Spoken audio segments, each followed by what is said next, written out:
सुप्रभात प्यारे बच्चों, मैं डोली लूना एसके परिवार की ओर से आप सबका हिंदी ऑनलाइन क्लास में एक बार फिर स्वागत करती हूँ, अभिनंदन करती हूँ।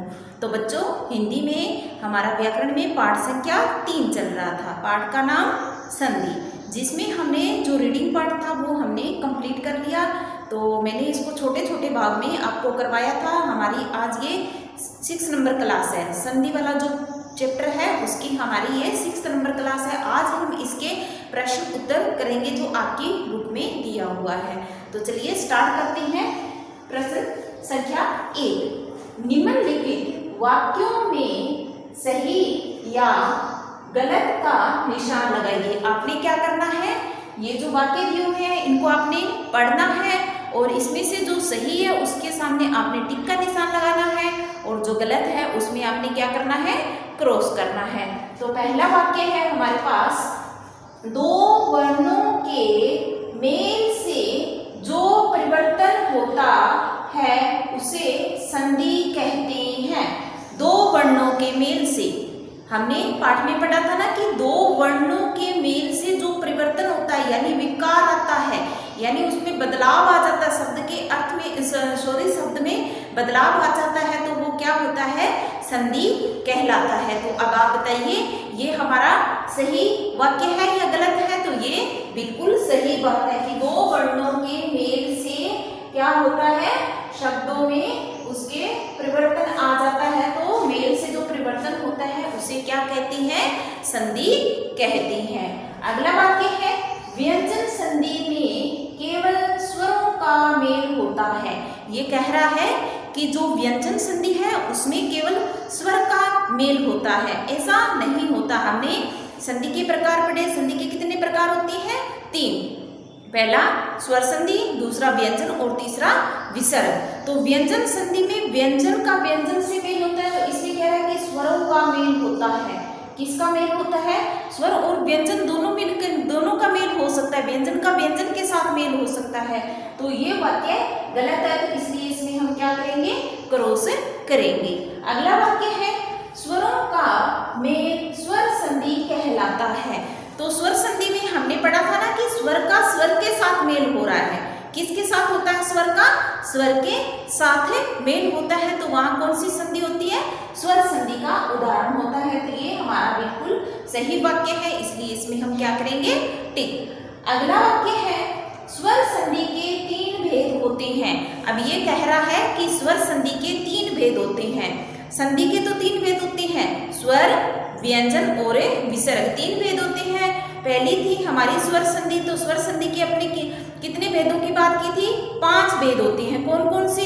दीर्घ संधि, गुण संधि, वृद्धि संधि, यण संधि और अयादि संधि। तो स्वर संधि के कितने भेद होते हैं? 5 होती हैं, जबकि ये कह रहा है कि 3 होते हैं। तो इसलिए ये हमारा जो वाक्य है क्या हुआ, गलत हुआ। तो इसलिए इसमें हम क्या करेंगे, क्रॉस करेंगे। ओके, नेक्स्ट प्रश्न संख्या 2, उचित संधि विच्छेद में सही का निशान लगाइए। टिक का निशान लगाना है। यहाँ आपको क्या दिया हुआ है सेकंड क्वेश्चन में कि आपने उचित संधि विच्छेद को देखना है कि जो संधि एक बार शब्द दिया हुआ है उसका संधि विच्छेद किया हुआ है। तो इसमें से आपको 3 ऑप्शन दिए हुए हैं, 3 में से आपने सही संधि विच्छेद का चयन करना है कि सही संधि विच्छेद कौन सा है। सबसे पहले हमारे पास शब्द है मतेक्य। मतेक्य शब्द का संधि विच्छेद क्या होगा? तो क्या होगा, हमने संधि में पढ़ा था ना कि मतेक्य यानी जब डबल ए की मात्रा, तो ये किस संधि का उदाहरण है? गुण संधि का। क्या हो रहा है, ये गुण संधि का है या वृद्धि संधि का है? बताइए आप।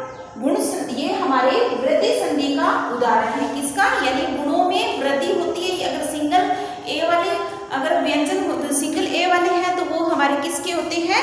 हमारे गुण संधि के उदाहरण होते हैं। और जो डबल मात्रा वाले होते हैं वो हमारे वृद्धि संधि के उदाहरण है ना। तो ये वृद्धि संधि का उदाहरण है मतेक्य जो शब्द है, उसका संधि विच्छेद कैसे हो गया? मत धन एक्य या फिर मत धन एक्य या फिर मत धन एक्य। तो क्या होगा इसका संधि विच्छेद? मत धन एक्य। ये हमारा संधि विच्छेद होगा, इसका सही होगा। तो इस पे हम टिक लगाएंगे। अगला है वधु उत्सव। वधु उत्सव, हम क्या बोल रहे हैं? वधु उत्सव जैसे बोल रही है उसी हिसाब से देख लीजिए। वधू धन उत्सव, वधू धन सब या फिर वधू धन उत्सव, तो क्या होगा, किसका मेल हो रहा है, बड़े ऊ का और छोटे ऊ का मेल होगा, तो क्या बनेगा हमारा वधू जो है हम हमेशा इस तरीके से लिखते हैं। अगर हम छोटे ऊ की मात्रा लगाए वधू में तो वो हमारा वधू जो शब्द है वो गलत होगा। तो इसका सही रूप कौन सा होगा, वधू धन उत्सव। ठीक है। नेक्स्ट विद्यार्थी, विद्यार्थी विद्या धन अर्थी, विद्या धन अर्थी, विद्या धन आर्थी। अब विद्यार्थी जो शब्द है उसका किसका किसके साथ मेल हो रहा है, आ का आ और ए का मेल होने से क्या बनेगा, आ बनेगा। हमने गुण जो दीर्घ संधि थी उसमें पढ़ा था ना कि किसका, आ का ए के साथ मेल होगा तो वो हमारा क्या बन जाएगा, आ बन जाएगा। तो वो गुण संधि का दीर्घ संधि का उदाहरण हो गया विद्यार्थी जो शब्द है। तो अब देखिए विद्या धन अर्थी, ये हमारा सही संधि विच्छेद होगा। तो हम क्या कौन सा सही करेंगे, विद्या धन अर्थी में टिक लगाएंगे। अगला है सूर्योदय, सूर्योदय जैसे हम बोल रहे हैं वैसे ही उसका संधि विच्छेद होगा, सूर्य धन उदय, सूर्य धन उदय, सूर्य धन उदय, सूर्याधन उदय। तो सही कौन सा होगा, सूर्य धन उदय, सूर्य उदय, सूर्योदय है ना, सूर्योदय। नेक्स्ट एक एक, एक धन एक धन एक या एक धन एक।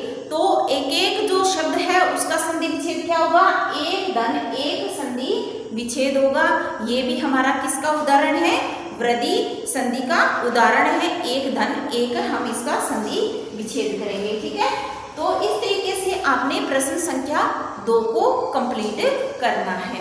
अब हम बात करेंगे प्रश्न संख्या 3 की।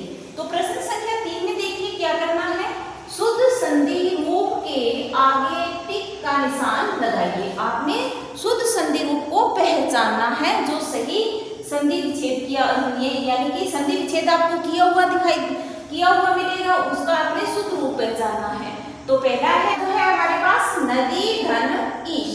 अब देखिए यहाँ ई का, यहाँ भी बड़ी ई है और यहाँ भी बड़ी ई है, तो यानी बड़ी ई और बड़ी ई का मेल होने से क्या बनता है, हमने पहचान का नियम लिखा था ना किसमें, दीर्घ संधि में, कि बड़ी ई और बड़ी ई मिलकर क्या बनाएगी, बड़ी ई ही में ही बदलेगी। तो ये नदी शब्द जो है गलत होगा, ये हमारा सही शब्द होगा। तो नदी का जो संधि विच्छेद है उसका शुद्ध रूप क्या होगा, नदी। ठीक है। नेक्स्ट यथा धन इष्ट।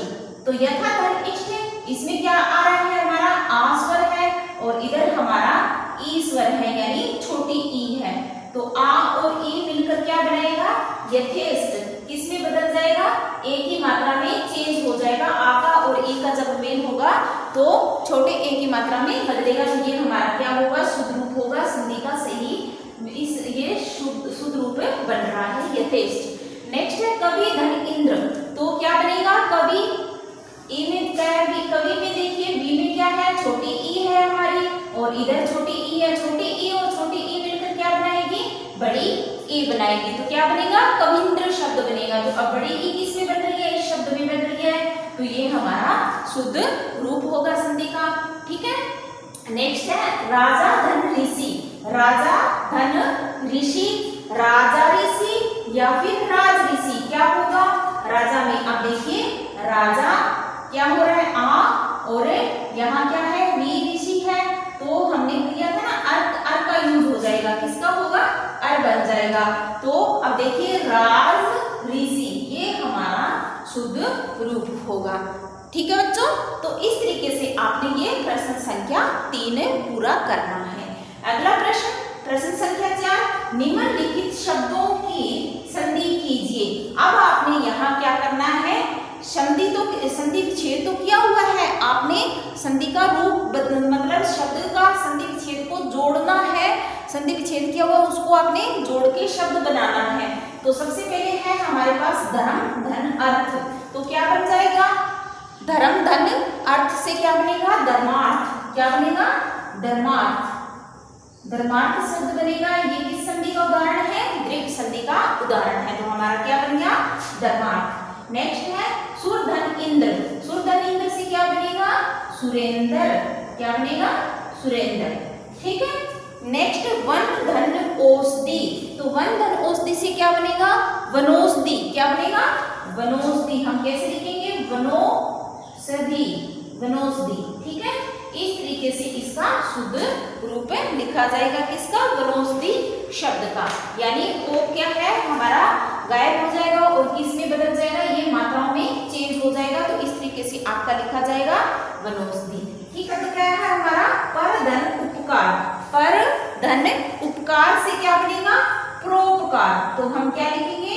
परोपकार, परोपकार। ठीक है। नेक्स्ट है लघु धन ऊर्जा।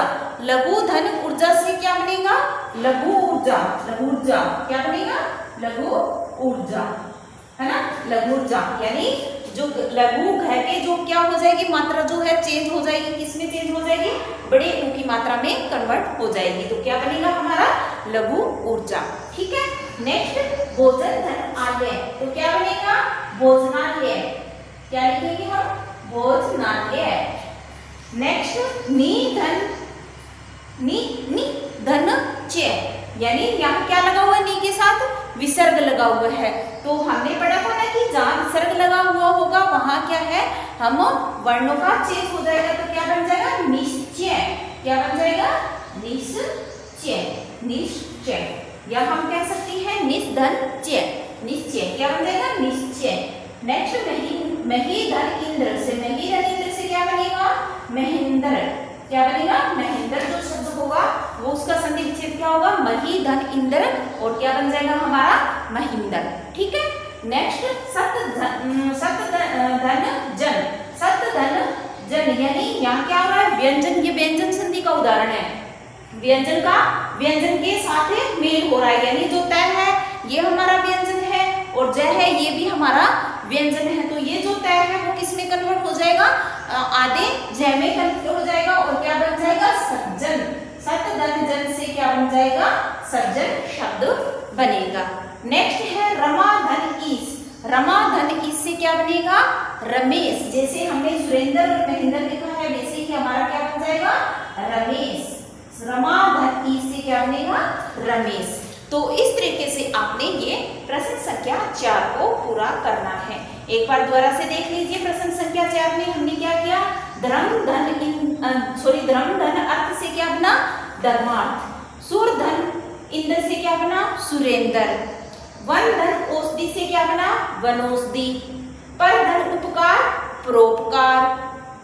लघु धन ऊर्जा, लघु ऊर्जा। भोजन धन आलय, भोजनालय। धन च, निश्चय। मही धन इंद्र, महेंद्र। महेंद्र। सत धन जन से सज्जन। रमा धन ईस से रमेश।